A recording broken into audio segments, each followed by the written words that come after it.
रक्तमा अपनी बंडी लेकर सारे गांव घूमती है। कोई भी उसके पास से नारियल नहीं खरीद रहा था।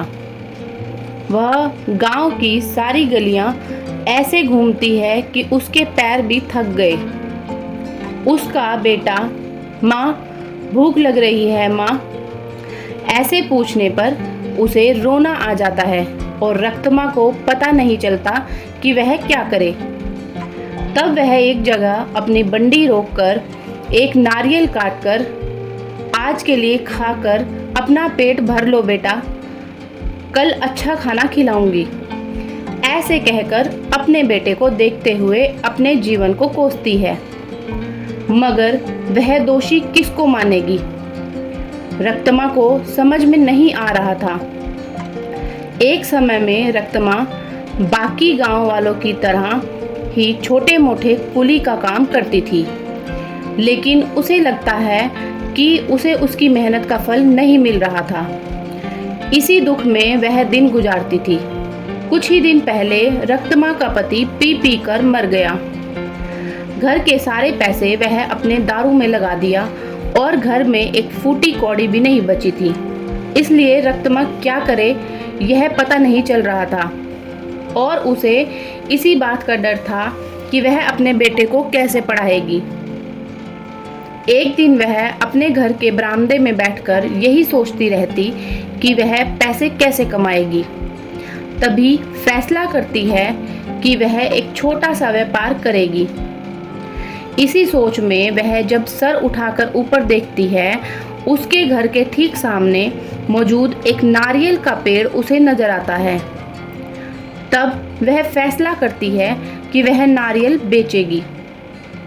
उसके फैसले के अनुसार ही वह अगले दिन उस गांव की जंक्शन के बीच में नारियल का एक छोटा सा बंडी लगाती है। लेकिन तब तक इस जंक्शन पर दो और ऐसे व्यापारी थे जो नारियल बेच रहे थे। उन दोनों की वजह से रक्तमा का व्यापार ठीक से नहीं चलता था। इसी कारण 2-3 दिनों में रक्तमा की बंडी से सिर्फ 2 या 3 नारियल ही बिके थे। बाकी सारे वैसे के वैसे ही रह गए। यह देख निराश रक्तमा यह फैसला करती है कि अगर वह गांव की सारी गलियां घूमकर बेचने की कोशिश करेगी तो कम से कम कुछ तो बिक जाएंगे। तब जाकर वह ऐसे गलियों में घूमती रही। आंखों में से निकल रहे आंसू को पूंछकर वह बस अपनी किस्मत को कोस कर घर जाने ही लगती है कि बीच रास्ते में उसे एक पाठशाला नजर आती है।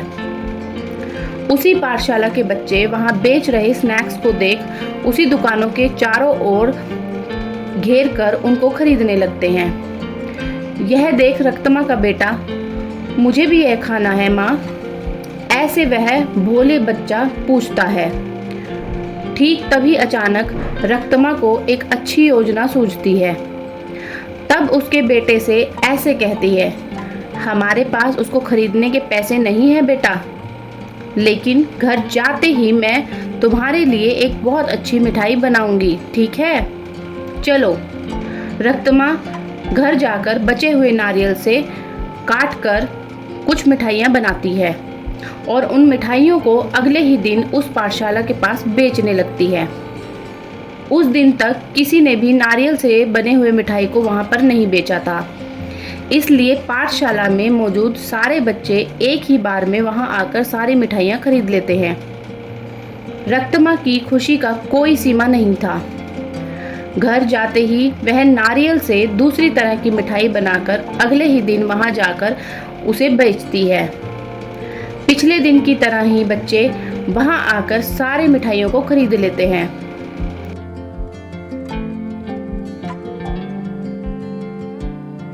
लेकिन कुछ बच्चे ऐसे पूछते हैं, आंटी कल जैसी मिठाई नहीं है क्या?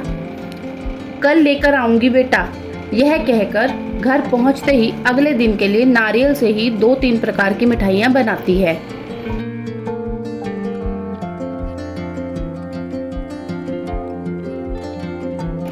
तीसरे दिन भी सारी मिठाइयाँ बिक जाती हैं। तब वहाँ मौजूद बाकी व्यापारी देख रक्तमा के पास आकर ऐसे कहते हैं, अम्मा कुछ मिठाइयाँ हमको भी बेचो, वह हम हमारी दुकान पे बेचेंगे, हम तुम्हें दुगना पैसा देंगे उनके लिए, ऐसे कहते हैं। ये सुनकर रक्तमा ज़्यादा मात्रा में मिठाइयों को बनाकर अगले दिन वहाँ के व्यापारियों को बेचती है दुगने दामों में। बची सारी मिठाई पाठशाला के बच्चों को हमेशा की तरह बेचती है। बच्चे सारे रक्तमा से ही मिठाइयाँ खरीदते हैं। यह देख बाकी व्यापारी रक्तमा से ऐसे कहते हैं, तुम अगर ऐसे ही हमारी बगल में दुकान लगाकर वही मिठाइयाँ कम दामों में बेचोगी तो हमारा धंधा कैसे चलेगा? अगर तुम्हें बेचना है तो हमारे ही दाम पर बेचना होगा। लेकिन बच्चे इतने दाम में कैसे खरीदेंगे? नहीं, अगर यहाँ धंधा करना है तो हमारी सुनो, वरना यहाँ से निकल जाओ, ऐसे कहते हैं।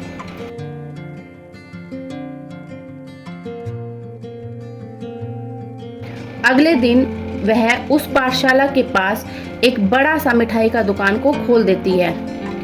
उसमें सिर्फ नारियल से बनी हुई मिठाइयाँ ही बेचती है। अब रक्तमा को किसी से लड़ाई करने की कोई ज़रूरत नहीं पड़ती है। दूसरी तरफ रक्तमा की तरह नारियल से मिठाई बनाकर बेचने वाला उस गांव में कोई नहीं था। अब इस कारण रक्तमा की मिठाई का दुकान सिर्फ बच्चे ही नहीं बल्कि सारा गांव खाता था। कुछ ही दिनों में रक्तमा अमीर बन जाती है और उसी पाठशाला में वह अपने बेटे को पढ़ाती भी है। ऐसे प्यार से वह नारियल के पेड़ को हर रोज पूज कर पानी डालती है।